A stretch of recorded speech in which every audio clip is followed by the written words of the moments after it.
하나님 아버지께서 우리에게 주신 말씀은 누가복음 1장 34절부터 38절까지의 말씀입니다.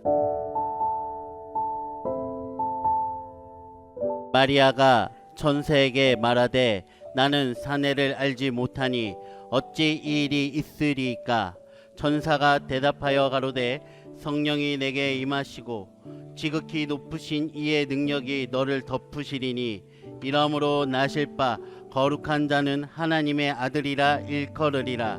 보라, 내 친족 엘리사벳도 늙어서 아들을 배었느니라. 본래 수태하지 못한다 하더니가 이미 6달이 다 되었나니 대저 하나님의 모든 말씀은 능치 못하심이 없느니라. 마리아가 가로되 주의 계집종이오니 말씀대로 내게 이루어지리이다 하매 천사가 떠나가니라. 아멘.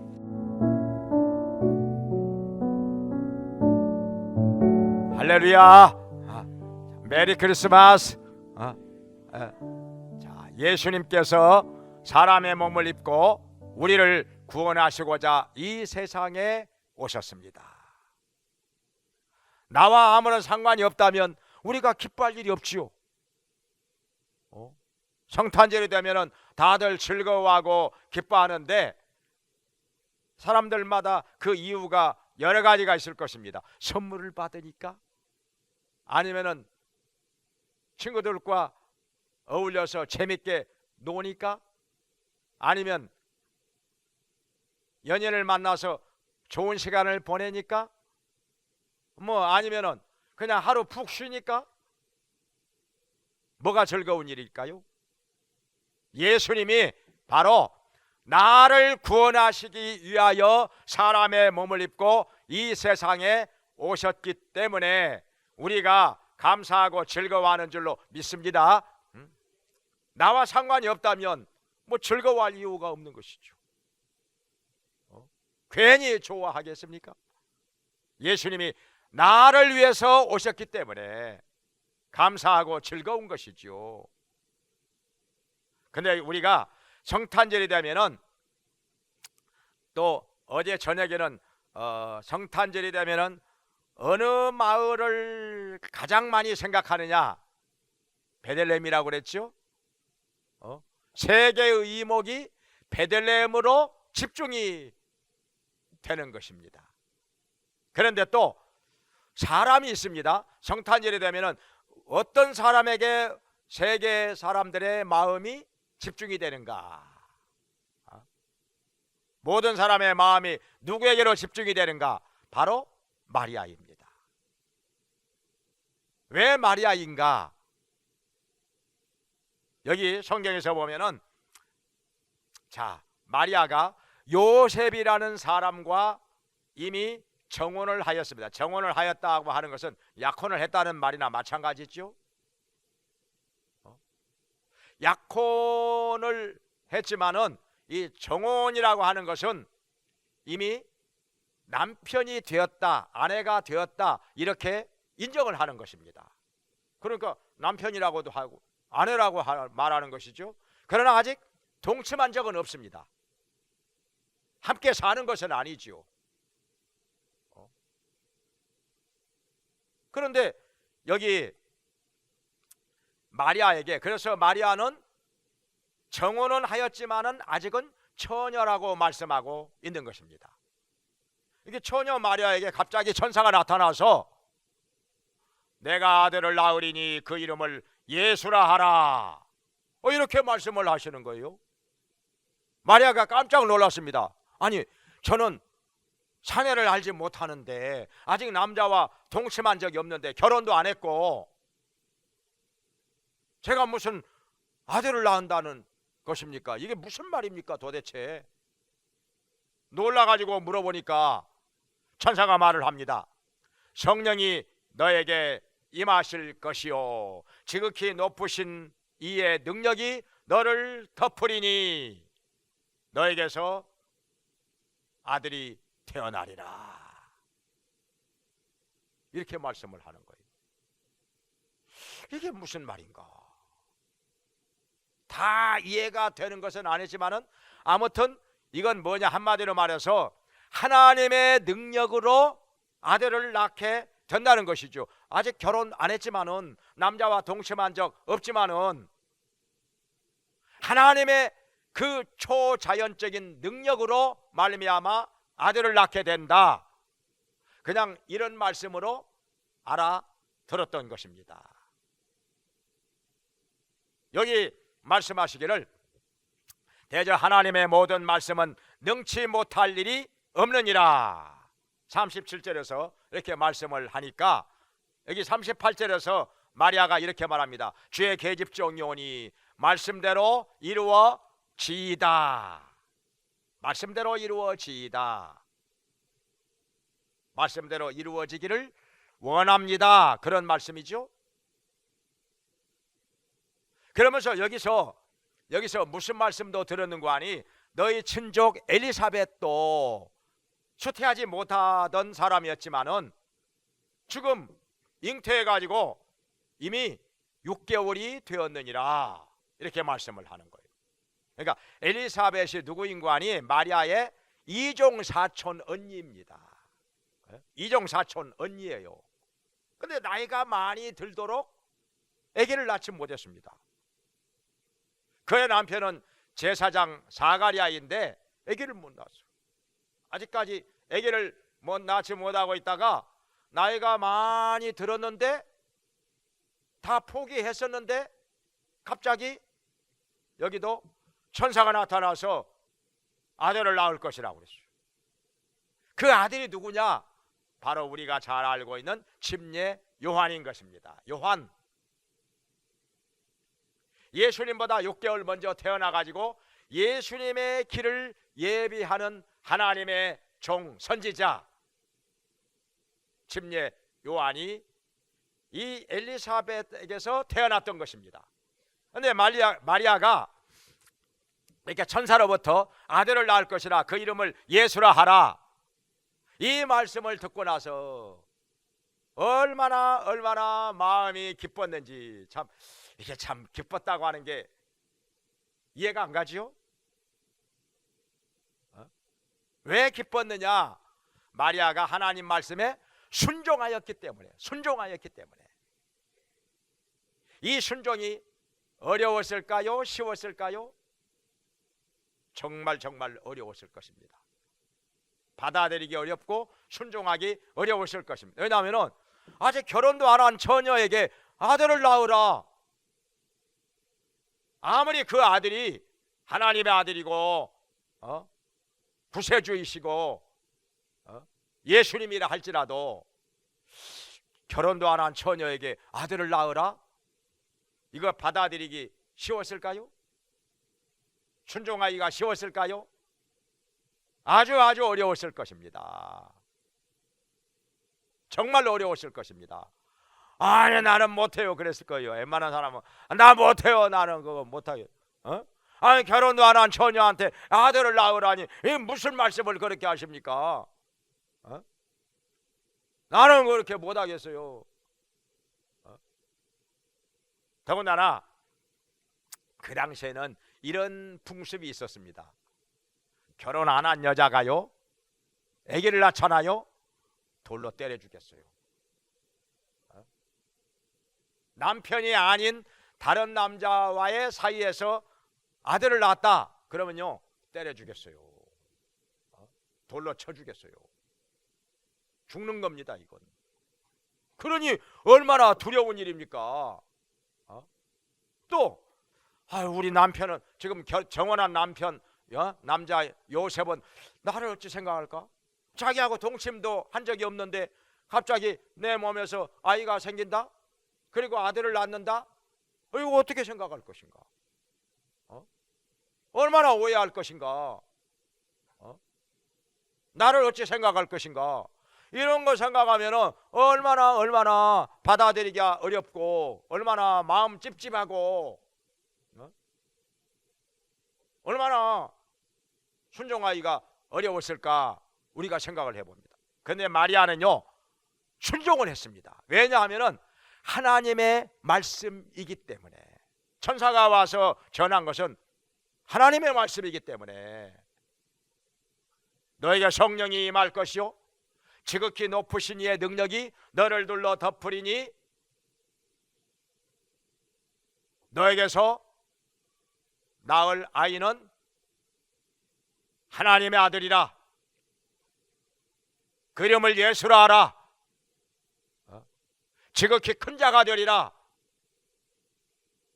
그러니까 온 인류를 죄에서 구원하실 자라. 예수라고 하는 뜻이 온 인류를 죄에서 구원하실 자라. 이렇게 말씀을 하시니까 이걸 받아들이고 순종을 하는 것입니다. 이게 마리아의 믿음이었습니다. 근데요, 마리아는 나중에 또 어떻게 하는 거 아니?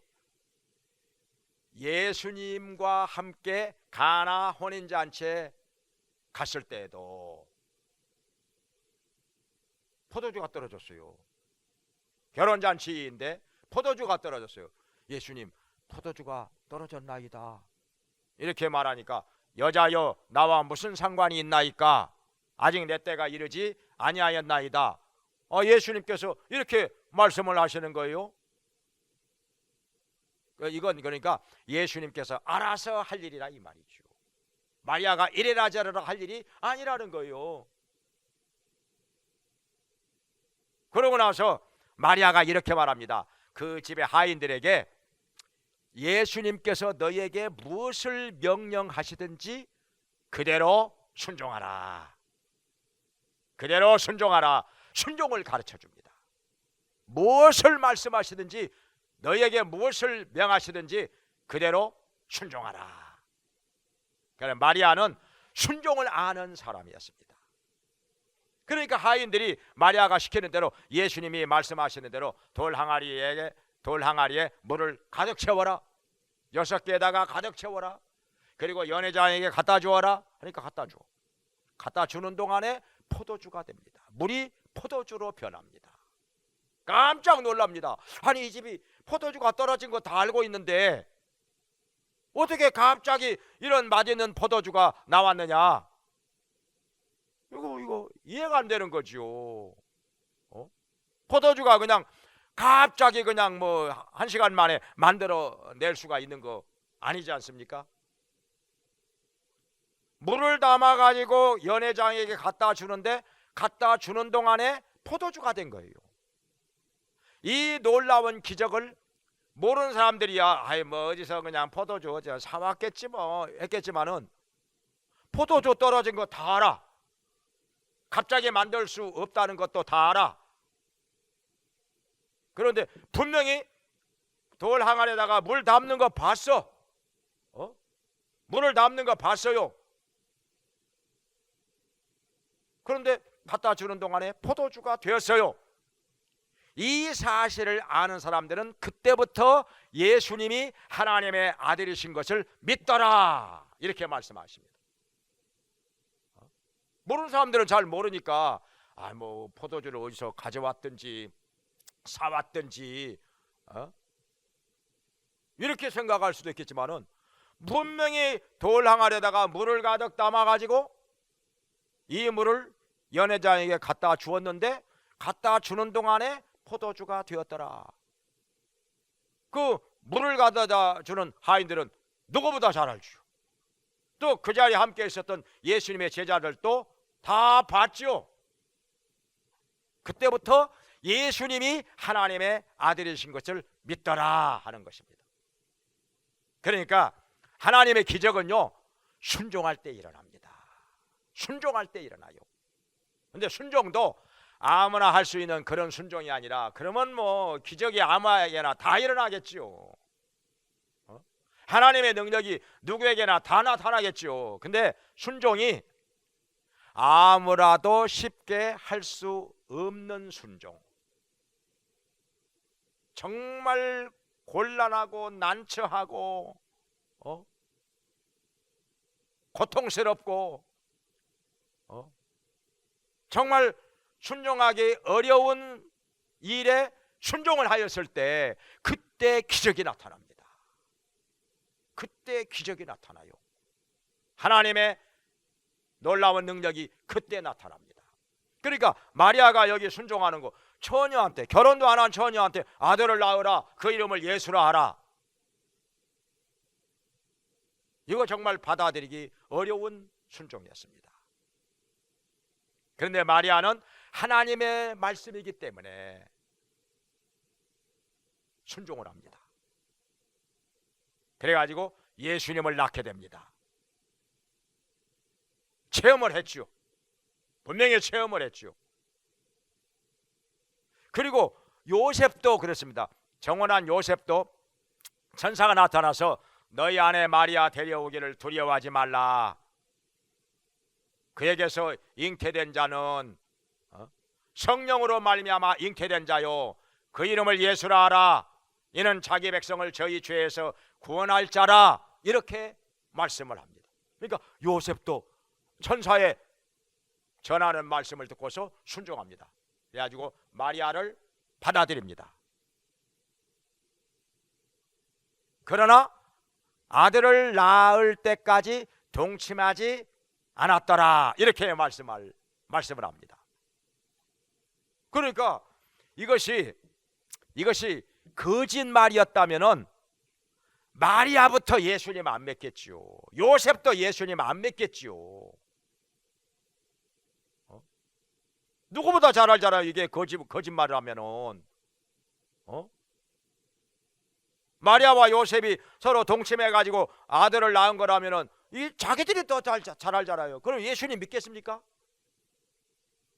이게 거짓말이라면은 예수님 믿겠어요? 요셉과 마리아부터 예수님을 안 믿었겠지요. 그런데 이것이 거짓이 아니라 하나님의 말씀이요, 하나님의 말씀대로 이루어진 사실이기 때문에 누구보다도 마리아와 요셉이 예수님을 진실하게 믿었던 것입니다. 여기서 순종을 배운 마리아, 가나 혼인잔치에서도 그 하인들에게 예수님이 너희에게 무엇을 말씀하시든지 그대로 순종하라, 순종을 가르쳐 줍니다. 내가 순종함으로 말미암아 하나님의 놀라운 능력을 체험한 사람이라면 다른 사람에게도 순종을 가르쳐 주는 것입니다. 내가 해봤기 때문에, 체험을 했기 때문에, 순종을 통해서 하나님의 능력이 나타난다 하는 것을 확실히 알고 있기 때문에 다른 사람에게도 순종을 가르쳐 줄 수가 있는 것입니다. 내가 체험하지 않았는데 누구를 가르쳐 줍니까? 누구에게 가르쳐 줄 수가 있겠습니까? 근데 마리아는 자기가 하나님의 말씀에 순종함으로 예수님을 낳았기 때문에 하나님의 놀라우신 능력을 체험을 했기 때문에 진짜 체험을 했죠. 왜냐하면 남자와 동침하지 않았는데 아기가 생겼어. 아들을 낳았어. 예수님이 태어났어요. 누구보다도 확실한 체험을 한 마리아이기 때문에 다른 사람들에게 이렇게 순종을 가르쳐 준 것입니다. 너에게 무엇을 명하든지 그대로 하라. 그래가지고 이렇게 물이 포도주가 되는 기적이 나타난 것입니다. 하인들의 순종을 통해서 이런 기적이 나타난 것입니다. 이 기적을 통해서 사람들이 예수님의 제자들까지 해서 예수님이 하나님의 아들인 것을 그때부터 믿더라, 예수님을 믿더라 하는 것입니다. 자, 오늘날에도 그렇습니다. 하나님의 놀라우신 기적과 능력을 체험한 사람들이 예수님을 믿습니다. 신앙생활을 그야말로 열심히 합니다. 기쁨으로 합니다. 근데 이 체험이 없으면요, 교회를 왔다 갔다 하기는 해도, 신앙생활을 하기는 해도 항상 마음이 확신이 없어요. 확신이 없어요. 항상 긴가민가 맹숭맹숭한 상태에서 신앙생활을 합니다. 그런데 체험을 하고 나면은, 이런 하나님의 놀라우신 능력을 체험을 하고 기도의 응답을 체험을 하고 그러고 나면은 마음에 기쁨이 넘칩니다. 감사가 넘칩니다. 신앙생활이 그냥 살아있는 신앙생활이 됩니다. 활력이 넘칩니다. 찬송을 불러도 달라요. 기도를 해도 달라요. 예배를 드려도 달라요. 하나님을 섬기는 데 있어서도 다릅니다. 이 체험이 있는 사람하고 없는 사람하고. 그래서 마리아를 통해서 우리가 배울 수 있는 것은 순종이라. 그런데 오늘날 어떤 데서는 마리아를 갖다가 뭐 신으로 섬기는, 그건 아닙니다. 그건 마리아가 그렇다고 하나님이 된 것은 아니에요. 우리가 믿음의 사람으로서, 순종의 사람으로서 존경을 하는 것은 마땅하지만은, 그러나 존경을 하되 하나님으로 섬기는 거, 마리아에게 기도를 하는 거, 이건 정말 잘못된 것입니다. 이건 아닙니다. 이건. 그래서 우리는 마리아를 통해서 순종을 배우고, 이 순종함으로 말미암아 하나님의 놀라우신 능력과 기적을 체험하면서 우리의 신앙생활이 참으로 감사와 기쁨이 넘치는 살아있는 신앙생활이 되기를 주님의 이름으로 축원합니다. 기도하겠습니다. 은혜로우신 하나님 아버지, 저희들도 마리아를 통해서 순종을 배우게 하여 주시고, 어려운 일에도 순종함으로 말미암아 하나님의 놀라우신 능력과 기적을 체험하게 하여 주시옵소서. 이 체험을 통해서 저희들 마음속에 확신이 있게 해주시고 감사와 기쁨이 넘치는 살아있는 신앙생활 하게 하여 주시옵소서. 예수님의 이름으로 기도합나이다. 아멘. 말씀을 통해 많은 은혜 받으신 줄 믿습니다. 찬송가 123장을 하시면서 준비하신 예물 하나님께 드리겠습니다. 이제는 우리를 죄와 사망에서 구원하시고자 사람의 몸을 입고 이 땅에 오신 예수 그리스도의 은혜와 독생자를 우리를 위해서 구세주로 보내주신 하나님 아버지의 크신 사랑과 언약함을 도우시며 예수님이 구세주임을 깨닫고 믿어 구원받게 하시는 성령님의 감화 감동 교통하심이 하나님께 나와서 성탄절 예배 드리며 하나님 아버지께 감사와 영광 돌리는 모든 성도들에게 영원히 함께 있을지어다. 아멘.